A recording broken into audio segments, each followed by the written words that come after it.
लेकिन पहले दे दो मेरा 5 रुपया 12 आना, 5 रुपया 12 आना। आप सभी दर्शकों को संतोष का प्यार भरा नमस्कार। आप देख रहे हैं मूवी म्यूजिक मी यूट्यूब चैनल। दोस्तों, किशोर दा के बारे में ये कहा जाता है कि वो जितने गुणी कलाकार थे उससे भी बड़े वो कंजूस थे। ना वो कभी दावतों में जाते थे और ना ही किसी को दावत देते थे। किशोर दा के बारे में ये सब बातें क्यों कही जाती हैं और क्या ये सब बातें सच्ची हैं या ये बातें जानबूझकर फैलाई गई हैं? दोस्तों, कमल धीमान जी जो कि किशोर दा के ऊपर ढेरों किताबें लिख चुके हैं, उन्होंने अपने एक इंटरव्यू के दौरान इस घटना का जिक्र किया था।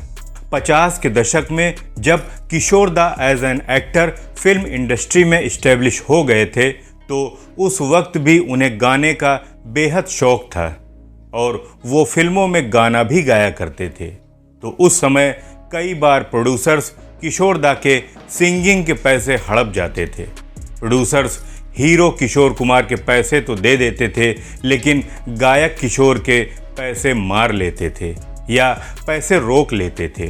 तो एज ए सिंगर किशोर दा का इंडस्ट्री में उस वक्त का अनुभव बड़ा ही कड़वा रहा था।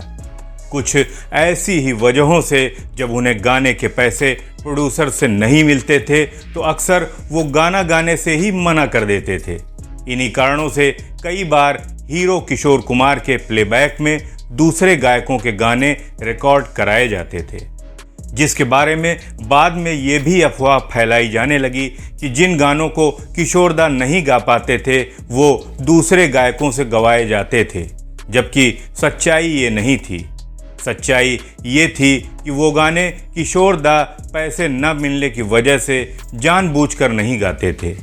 फिर 60s में मधुबाला जी से शादी के बाद जब मधुबाला जी बीमार रहने लगीं तो उस वक्त उनकी फैमिली लाइफ थोड़ी डिस्टर्ब हुई और उससे कहीं न कहीं उनके एक्टिंग करियर पर भी उसका बुरा असर हुआ।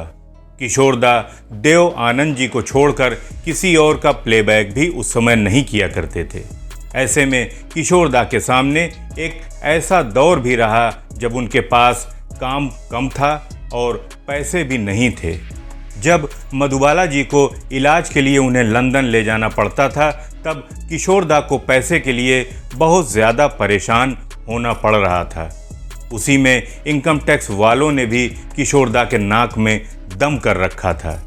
एक बार तो कहा जाता है कि इनकम टैक्स पे न कर पाने के कारण इनकम टैक्स वालों ने किशोर दा को घर से उठा लिया था। बाद में अशोक कुमार जी ने उनके टैक्स की बकाया रकम जमा करके उन्हें उस जंजाल से बाहर निकाला था। इस तरह से पैसों के बारे में किशोर दा का इस इंडस्ट्री में बड़ा ही बिटर एक्सपीरियंस रहा था। कमाता हूँ बहुत कुछ पर कमाई डूब जाती है, कुछ इनकम टैक्स ले जाता भी उड़ाती है। इसलिए आराधना फिल्म के बाद जब किशोर दा का सिंगिंग कैरियर तेजी के साथ चल पड़ा तो फिर वो पैसों के मामले में फुल अलर्ट मोड में आ गए थे और बिना एडवांस पैसा लिए वो गाने की रिकॉर्डिंग नहीं करते थे। उन्होंने तो अपने सेक्रेटरी अब्दुल को भी ये कहकर रखा था कि जब पैसे मिल जाएं तो बोलना कि चाय पी ली है, और अगर सेक्रेटरी बोलता कि चाय नहीं मिली तो किशोर दा गला ख़राब होने या और कोई बहाना करके निकल जाया करते थे।